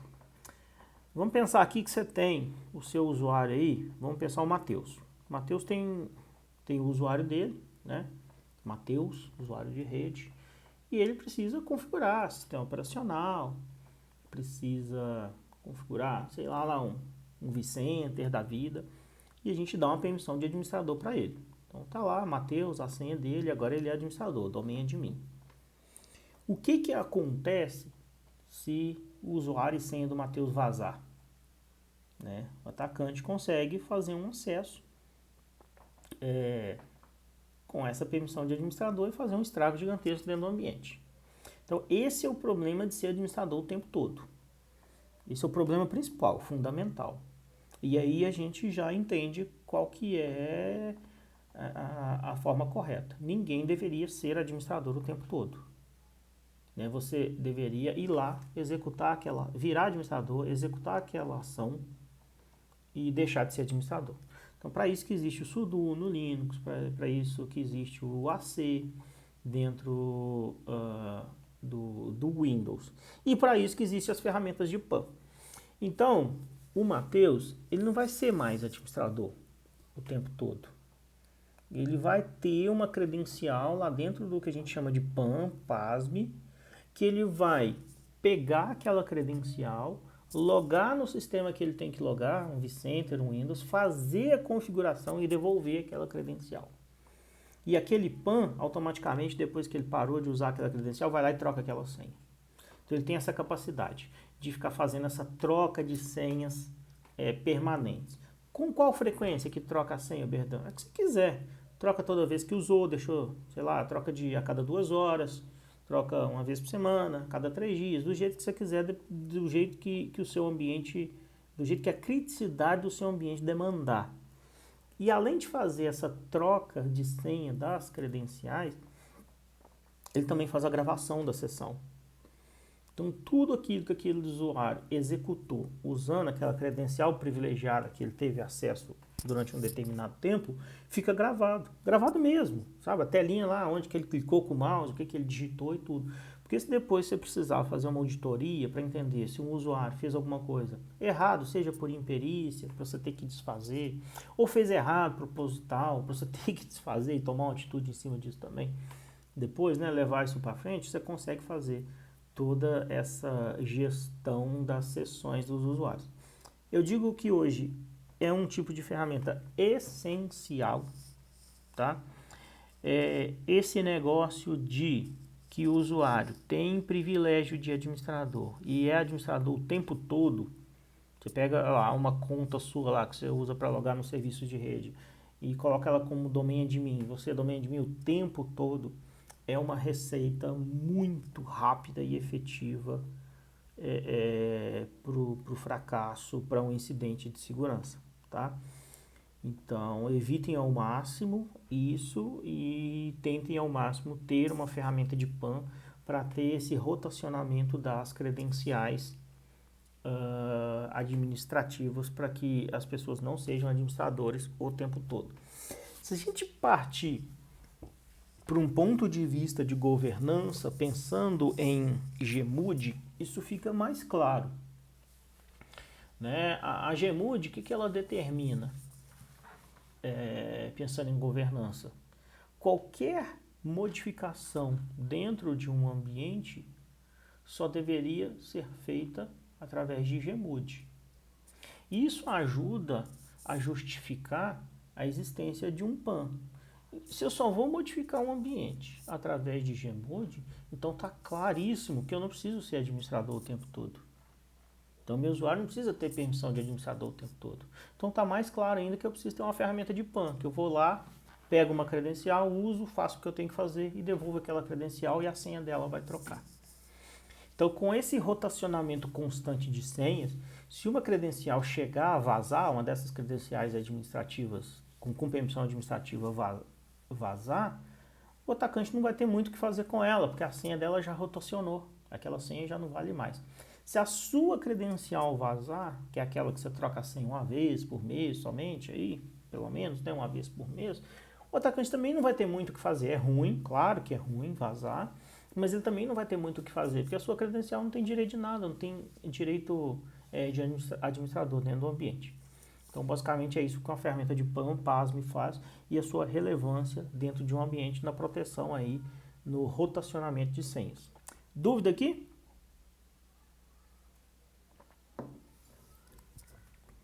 Não? Tranquilo. Beleza. Falando ainda de segurança de acesso, temos aí as ferramentas de IAM, né? Então, gerenciamento de identidade e de acesso. aqui não é só sobre acesso privilegiado, é acesso de uma maneira geral. Então, são ferramentas que têm a capacidade de entender o comportamento, o perfil do usuário e de permitir ou não, baseado num conjunto de regras, se aquele usuário pode ou não fazer um acesso. Vamos pensar aqui, um caso de trabalho remoto, por exemplo. Eu, Oberdan, vamos imaginar, eu trabalho de casa, então eu estou sempre acessando os sistemas lá do meu trabalho. A minha origem é Curitiba e o meu dispositivo é um MacBook. Beleza. Então esse é o meu perfil. A ferramenta já traçou esse perfil. E normalmente eu acesso de 8 a 6, de 8 da manhã às 6 da tarde. Então meu perfil. Acesso vem de Curitiba, de 8 a 6 da tarde, através de um MacBook. Beleza. Imagina, e de segunda a sexta. Pronto, tá lá meu perfil, tranquilíssimo. Quase um funcionário público, né? De 8 a 6, lugar somente dia de semana, até parece, né, que TI é desse jeito. Mas enfim, beleza. Imagina que um dia veio um acesso de um domingo, 5 horas da manhã, de Belo Horizonte, e o dispositivo era um Windows. É um acesso completamente fora do meu perfil, concordam? Completamente, totalmente fora do meu perfil. Dependendo da política que você criar na sua ferramenta de IAM, ela pode dizer o seguinte: olha, eu vou precisar que você faça uma validação facial, porque o seu acesso está muito fora do perfil. Então ela vai te pedir uma validação a mais para garantir que você é você mesmo.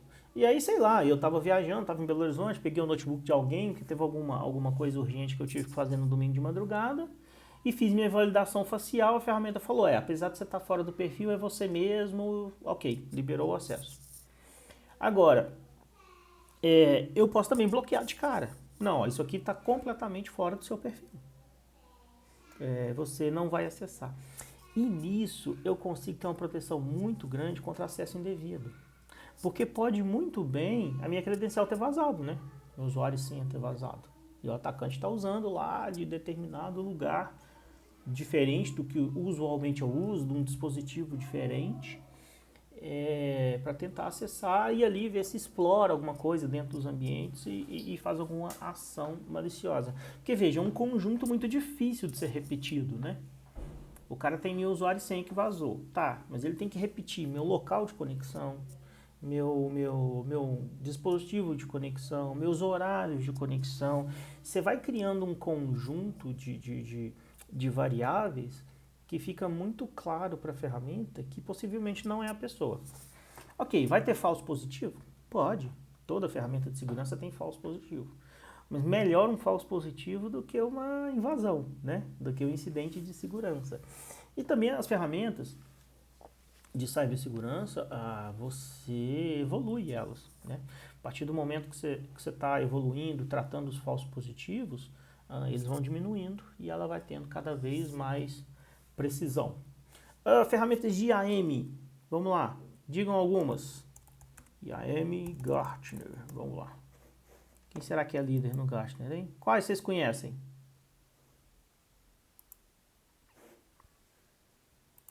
Nenhuma? Tem um monte, tá? Tem um monte, vamos lá.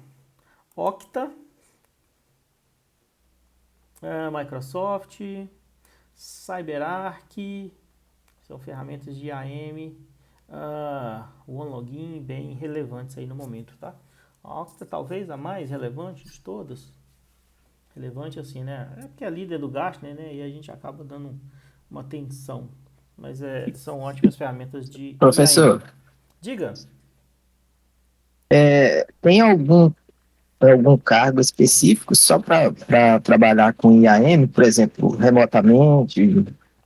Identidade. Gestão de identidade. Normalmente você vai ver nas descrições das vagas solicitando um profissional para um cargo de Gestão de privacidade. Tá lá, analista de cibersegurança, especialidade, gestão de identidade. É isso que a gente vê. Beleza, obrigado. Inclusive, eu tenho visto muita vaga para gestão de identidade, viu?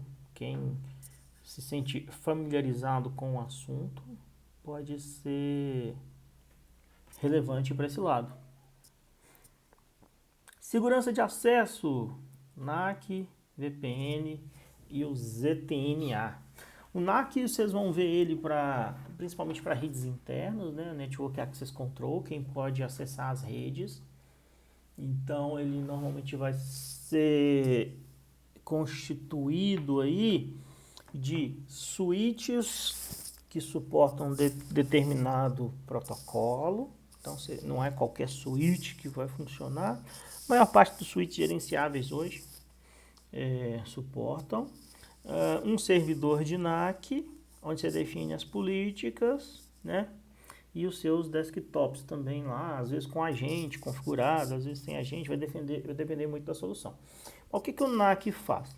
Então você chegou para trabalhar presencialmente, espetou seu notebook num cabo de rede.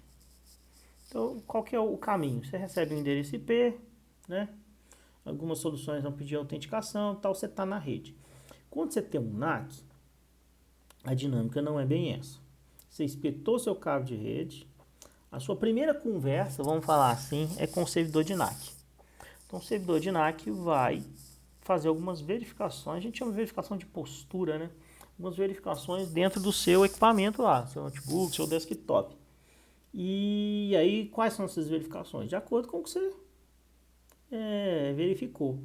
Verificou não, de acordo com o que você configurou nas políticas. Ele verifica, olha, você tem antivírus instalado? Tem, beleza. Mas não é qualquer antivírus não, tem que ser um Trendmicro. Você tem o Trendmicro instalado? Aí você fala, tem, beleza. Tá atualizado, tá na última atualização?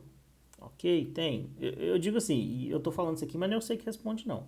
Ele faz a verificação direto no seu computador, né, essas etapas. Ah, seu Windows é no mínimo a versão Windows 11, build tal. Sim. Você tem aí os softwares XYZ da empresa instalado? Sim. E aí o NAC te permite entrar, né? Ter acesso àquela rede, corporativa, e você ganha realmente um IP e vai acessar os sistemas que você precisa acessar para trabalhar.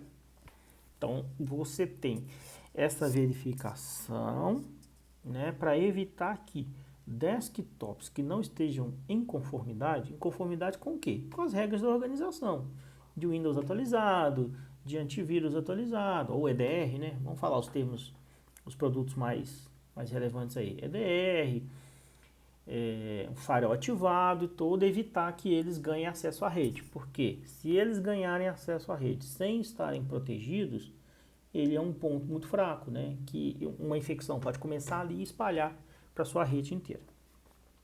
A VPN, né, eu já falei para vocês N vezes, é a forma de você trabalhar fora da empresa, é a forma segura de você trabalhar de fora da empresa. Você pensa, eu preciso trabalhar essa semana, eu vou trabalhar de casa. Ou então meu trabalho é remoto, sempre foi remoto. Você vai expor para a internet tudo que você tem da empresa para você poder trabalhar de casa? Você vai acessar, e mais o resto do mundo, né? Todos os atacantes. Então, na verdade, a lógica é inversa. Você não expõe nada e dá acesso só para aquele grupinho de pessoas que precisa acessar algum recurso interno. Então, aí você vai ter um servidor de internet, um servidor de VPN ali, vamos dizer assim, na borda, né, de cara para a internet ali na empresa. As pessoas que têm que trabalhar remotamente se conectam naquele servidor e é estabelecida uma criptografia forte, e a partir daquele servidor as pessoas têm acesso aos recursos internos. Vamos achar um desenhozinho aqui de arquitetura de VPN. Vamos lá, queria um mais simples. Isso, maravilha. Esse aqui, ó. Quanto mais simples, melhor. Tá aqui você, com seu equipamento na sua casa, você se conecta no servidor de VPN e aí ele dá acesso aos recursos internos. Mas ninguém que tem acesso a esse servidor de VPN consegue ver esses recursos internos. E quando eu falo recurso interno, é um servidor de banco de dados, de aplicação, qualquer software, hardware que você tenha que acessar de fora que está lá dentro da empresa. E obviamente, né, que aqui nesse servidor de VPN você não vai economizar em proteção, em verificações, porque é qualquer um que pode acessar essa VPN? Não, é só um grupo seleto privilegiado, né? Então aqui é usuário, senha, certificado, todas as proteções que você puder implementar para garantir que só quem tem realmente acesso acesse aquele servidor. E aí agora a gente evoluiu para o conceito de ZTNA. A gente poderia até, não sei se os fabricantes vão ficar bravos comigo falando isso, dizer que o ZTNA é uma mistura de VPN com NAC, né? Ele te permite de fora da rede fazer acessos e ele também faz uma verificação de postura. O ZTNA verifica se você tem um Windows atualizado, se você tem um EDR instalado e atualizado, um firewall ativo e tudo mais. E a partir dessa verificação de postura, ele te dá esse acesso ao recurso que você precisa. Então, deixa eu pegar aqui um diagrama de ZTNA. Vamos lá. Só colocar uma arquitetura aqui que é mais fácil. Deixa eu achar um desenho simples. Mais simples.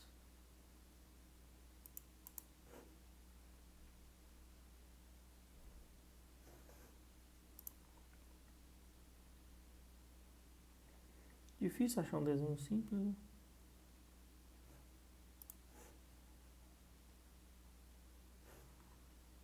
Deixa eu pegar de um produto específico. Zscaler. Ótimo. Aqui, ó. Pronto.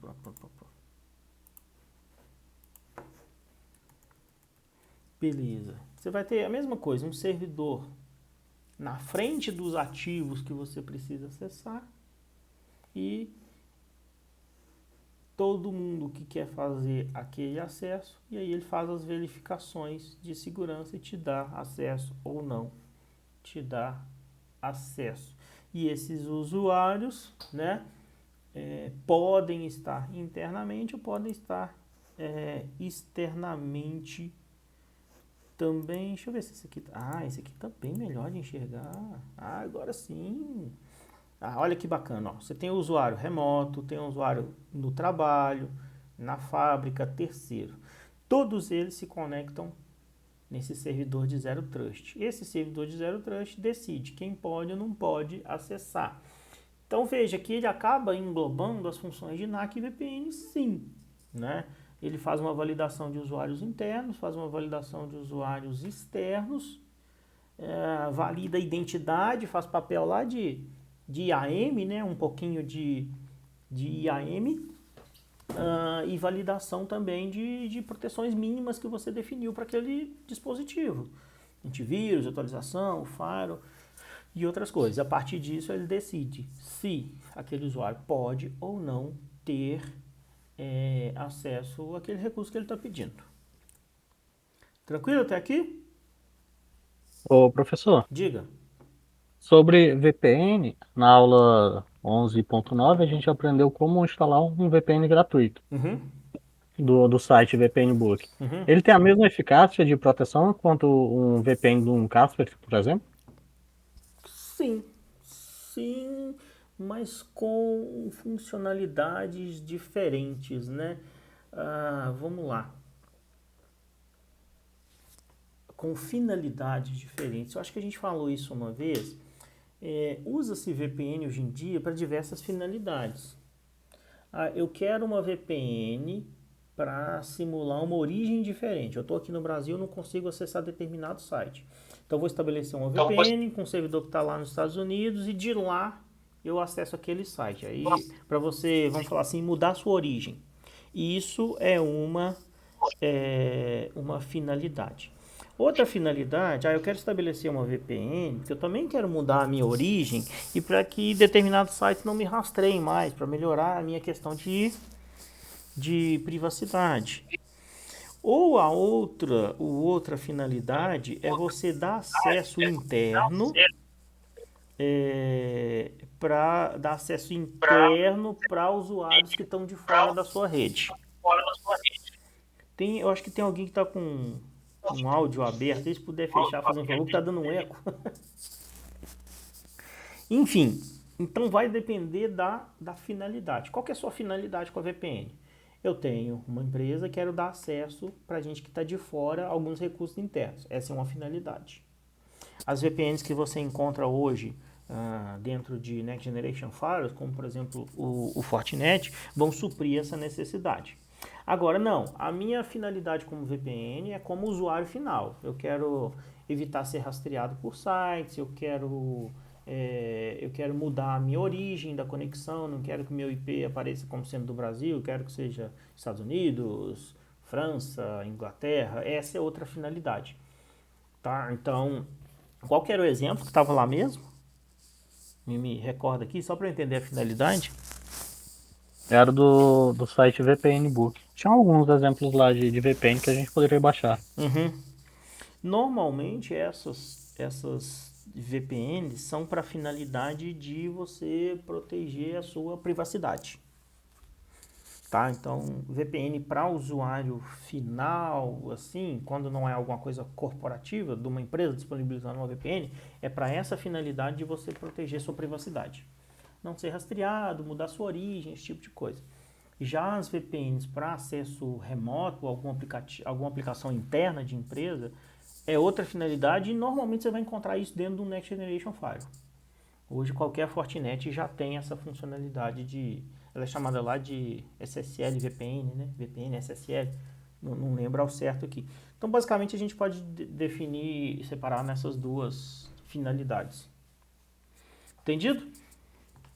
Sim, obrigado. Por nada. Vamos, autenticação. Não poderia deixar de falar de autenticação, né? O que é autenticação? Garantir que alguém é quem ele diz ser.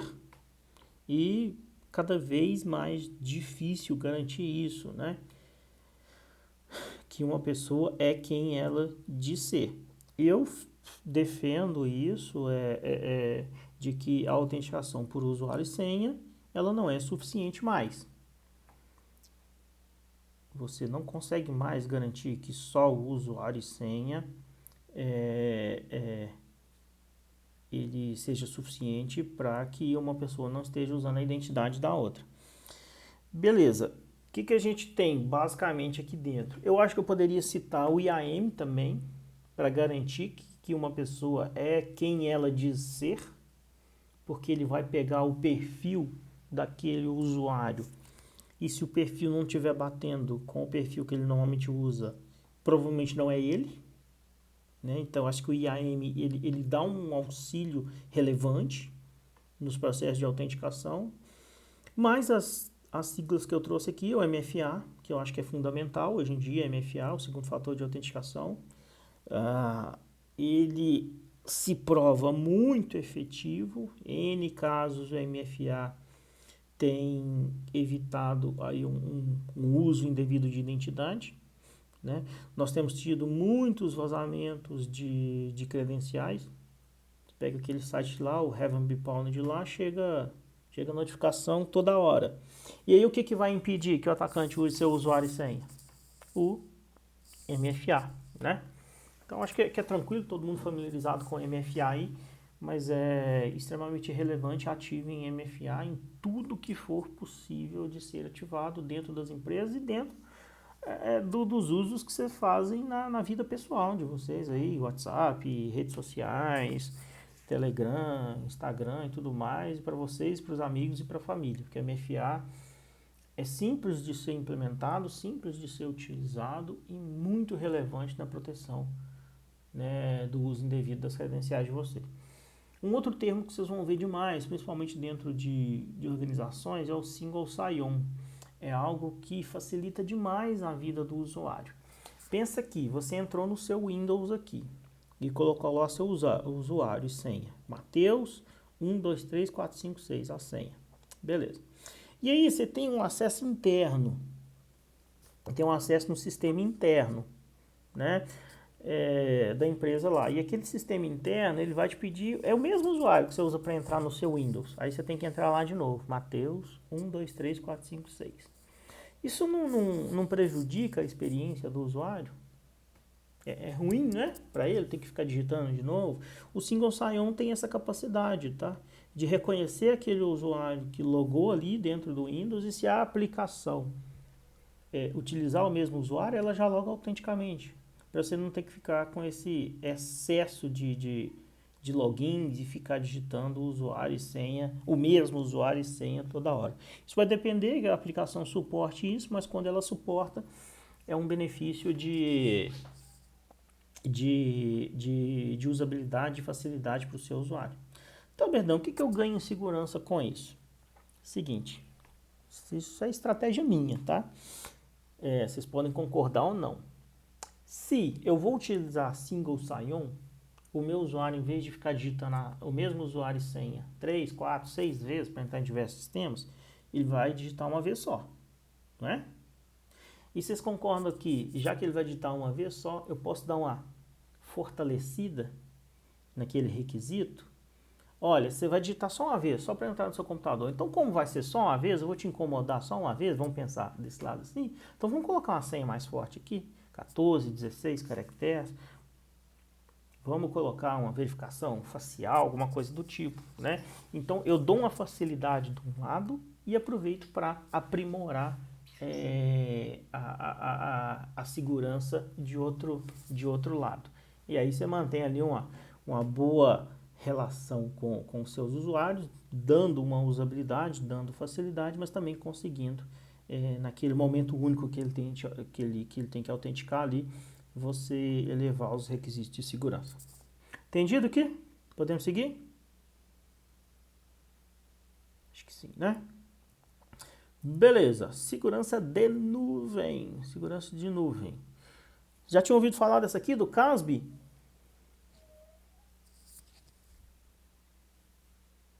Sim ou não? Eu não. Não? Se a gente pega a palavrinha aqui Também. em inglês, né, o broker, como se fosse um intermediário, né? A gente não tem o broker lá na Bolsa de Valores? A gente usa um broker para fazer as nossas operações na Bolsa de Valores, não é isso? Que é uma corretora. Então, nós temos que ter um intermediário. Vamos pensar aqui o CASB como se fosse um intermediário. Então, eu tenho que acessar alguma coisa lá da Azure, da AWS, da CGP, de qualquer outra nuvem. Eu vou ter um intermediário no meio do caminho, um CASB, uma solução de CASB. E nesse intermediário eu defino quem pode acessar o que, de que forma. Defino todas as minhas políticas. Vamos ver aqui soluções de CASB. Já que é uma sigla que vocês não estão muito familiarizados com elas ainda. Vamos ver quem sai. Essa aqui é de 2019, tá velhinha, não tá? Eu queria uma mais nova, 2020. Aqui é todo mundo, né? Os top.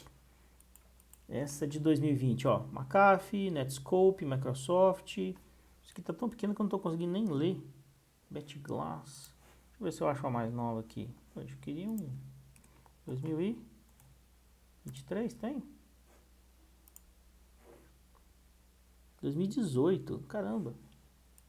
Mas ó, nós temos Proofpoint, Zscaler, Microsoft, o Forcepoint, temos N, McAfee, Netscope, Palo Alto, Oracle, Norton, Cisco, N soluções de Cloud Access Security Broker. Onde cada vez mais as empresas estão indo para a nuvem, nós também temos que proteger, né, os acessos e a forma como as aplicações são acessadas na nuvem. Levem muito em consideração isso, viu? É questão de acesso. O colega perguntou agora sobre a profissão aí de IAM, né? Que normalmente você vai ver aí que é gestão de identidade, mas essa questão de você ter uma matriz de acesso bem feita, atualizada, bem definida, quem pode acessar o que, como que vai ser acessado, que é um trabalho que começa no papel, né? Nem um trabalho que depois você vai traduzir isso para uma ferramenta, mas ele é um trabalho que começa no papel, de quem pode acessar o que e de que maneira isso vai ser acessado, é muito relevante para a segurança do ambiente, viu? Muito relevante. Podemos seguir? Dúvida aqui? Beleza. Segurança de eventos, de log, essa é clássica, né? As ferramentas de CIEM. Então vão consolidar os logs de todos os seus sistemas, equipamentos e tudo aquilo que você desejar. E através disso você pode fazer pesquisas e até em ferramentas mais modernas você pode pedir para ela te alertar quando ela identificar determinada ação ali, né, determinado tipo de log. Aí eu tenho um log aqui que foram criados 10 administradores, 10 domains admins por um único usuário. Pede para a ferramenta te alertar. Poxa, por que criou 10 domain admin? Tinha Gmood? Realmente tinha necessidade? Se não tem, parece que é um atacante querendo criar persistência dentro do ambiente, né? Então, através da ferramenta de log do CIEMs, você consegue ter uma visibilidade de todos os logs do seu ambiente e extrair informações muito valiosas. E pensa, você olhando log separadamente de todas as suas aplicações. Vocês acham que isso é viável, que é humanamente possível? Olhando log de tudo que você tem dentro do seu ambiente. O que vocês acham? É possível ou não é? Eu acho que humanamente é difícil, não é? Bem difícil. Então, a ferramenta de CIEM, ela é fundamental. Agora, tem tido um debate cada vez mais constante de que o XDR é o substituto do CIEM. Eu, sinceramente, é a opinião minha, não estou totalmente convencido disso ainda. Acho que tem pontos que as duas ferramentas se complementam, tem pontos que uma ainda não consegue substituir a outra. Mas eu faria algumas leituras, se fosse vocês, daria atenção para isso, tá? Cada vez mais se fala do XDR substituir o CIEM. Mas aí nós temos uma outra ferramentinha também, que é o SOAR, né? O que o SOAR vai fazer? Ele vai ter a capacidade de analisar todos esses logs e tomar ali decisões que você programou. Por exemplo, esse exemplo que eu dei agora uns segundos atrás. Um usuário tal criou 10 domain admins. Se isso é algo que você configurou como um comportamento inadequado, você pode ter a capacidade de criar uma ação ali que é o seguinte: desabilita todos esses 10 domain admins e desabilita o usuário que criou eles. Então, através da leitura dos logs, você identifica comportamentos maliciosos e também pode disparar ações já para desfazer e talvez cessar algo ali que se pareça com uma tentativa de ataque, tá? Então, automação é uma coisa muito, muito boa e relevante, tá? Conseguir fazer automação, porque é uma enxurrada tão grande de informações, de logs e de eventos de segurança, que a chance de algum passar batido ou de você ver um alerta tarde demais é grande. Então, o que você puder fazer de automação é relevante para você ter uma resposta rápida e não deixar aquilo escalar dentro do seu ambiente. Dúvidas? Não? Seguimos. Aqui não é uma ferramenta, é um conceito, né? O conceito de SOC. Eu acho que o conceito de NOC é bem é bem conhecido, que é o Centro de Operação de Redes. Então avalia toda ali a saúde, o tráfego de rede dentro de um ambiente. E agora nós temos um conceito de SOC também, né, que é o Centro de Operação de Segurança. Basicamente vai trabalhar avaliando eventos de segurança e algo que esteja fora de conformidade e dar ali, né, o primeiro combate e tratar esses eventos de segurança, fazer inteligência de ameaças, definir playbooks, né, principalmente aí para as ferramentas de SOA. Hoje um SOC é extremamente relevante e naquelas empresas que tem uma possibilidade, é importante que seja 24 horas também, porque as ameaças não param. Dentro dessa questão de inteligência de ameaças, a gente tem uma ferramentinha, aí é uma ferramenta mesmo, chamada MISP, né? É uma plataforma de compartilhamento de malware, né? De ameaças de uma forma geral. Então, as instituições, cada uma tem seu MISP, os seus MISPs fazem parte de uma rede, e eles alimentam esse MISP dizendo o seguinte: olha, gente, eu estou sendo atacado, eu tive a tentativa de ataque por um malware que age dessa e dessa forma. Normalmente ele vem por e-mail ou vem por um link assim, assim, assado. E compartilhando informações, essa rede vai se fortalecendo e um vai ajudando o outro a se proteger. Então, o MISP é uma ferramenta muito relevante aí para a troca de informação e de experiência entre empresas, indivíduos e tudo mais. Tranquilo? Dúvidas aqui? Alguém já trabalhou com MISP? Já viu? Se eu não me engano, tenho 99,9% de certeza, a Febraban tem um MISP para trocar informações aí sobre malwares dentro do sistema bancário brasileiro. E aí a dúvida, qual ferramenta escolher? Porque o que eu trouxe aqui para vocês são conceitos, né? Então, ferramenta de Next Generation Firewall, tem um monte. Ferramenta de EDR, tem um monte. O que eu escolho? Acho que a primeira coisa de todas é o seguinte. Isso aqui eu apresentei na palestra que eu dei na PUC e falei para eles, olha, é fácil, é só escolher uma da lista aqui. Mas isso aqui foi mais para fazer uma piada, porque tem tanta ferramenta, mas tanta ferramenta, que a gente fica meio perdido de qual escolher, né? Então, a minha dica é: se oriente pelo quadrante mágico do Gartner. Eu acho que é ótimo, é um ótimo indicador de relevância daquela ferramenta, mas também não só o quadrante mágico do Gartner, né? Veja se aquela ferramenta faz sentido para o seu ambiente. Você pode tomar a seguinte decisão: não só vou usar o líder do Gartner. Então você corre o risco de todo ano ter que trocar de ferramenta. Que pode ser que os líderes do Gartner mudem ano a ano. Ou então, vou usar só os que estão no quadrante de líder do Gartner. Beleza, ali é um quadrante mais estável. Mas às vezes pode ser que aquilo não faça sentido. Não tem todas as funcionalidades que você precisa. Ou tem muita funcionalidade que você não precisa, que também é ruim, né? Desperdício também é uma coisa ruim. Mas é um bom começo.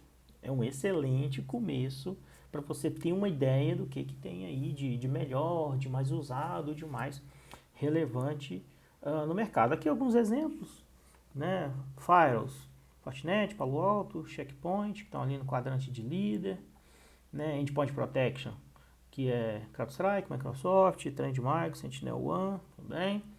Aos CIEMs, Microsoft, IBM, Splunk, Exabeam, Securonix. Palavra ruim de falar, hein? Securonix. Enfim, é assim que funciona o quadrante mágico do Gartner, tá? Tem os líderes, os challengers ali, os players de nicho e os visionários. Beleza, escolha a ferramenta que faça sentido para sua empresa, então só reforçando o que eu falei, né? Cibersegurança é uma jornada. O que eu quero dizer com isso? Não é comprar a ferramenta, implantar e esquecer, sabe? esticar na cadeira lá e falar assim, tô seguro, fiz meu trabalho, acabou meu trabalho, agora é tranquilo. Não, é uma jornada. Ferramentas evoluem, ameaças evoluem pra caramba, mais ainda, surgem novas ameaças, ferramentas precisam ser ajustadas, processos, treinamentos para pessoas precisam ser ajustados, então é uma jornada constante. Cibersegurança, eu até brinco que não tem fim, você está sempre, né, buscando evoluir a sua proteção. Eu tinha falado dos frameworks lá, eu dei como exemplo aquele template das 7 camadas de cibersegurança, mas aqui nós temos os frameworks para valer.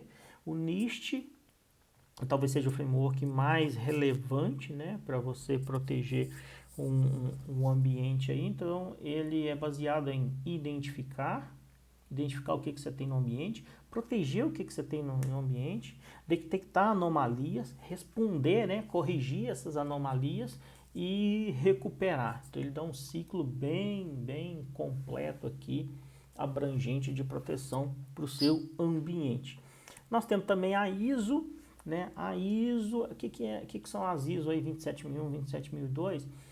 Elas certificam, elas garantem, né? O que é certificar? É garantir. Elas garantem que você implementa determinados controles de segurança que dentro da ISO ela considera que são os mais relevantes para proteger um ambiente. Então você faz todo o trabalho dentro de casa lá de proteção e aí o auditor vem e confirma. Se ele tiver ali se ele conseguir confirmar que você realmente implementa aquilo que é exigido na ISO, ele emite a certificação, depois você tem as validações lá naquele período de tempo. Também é um excelente, né, framework para se basear.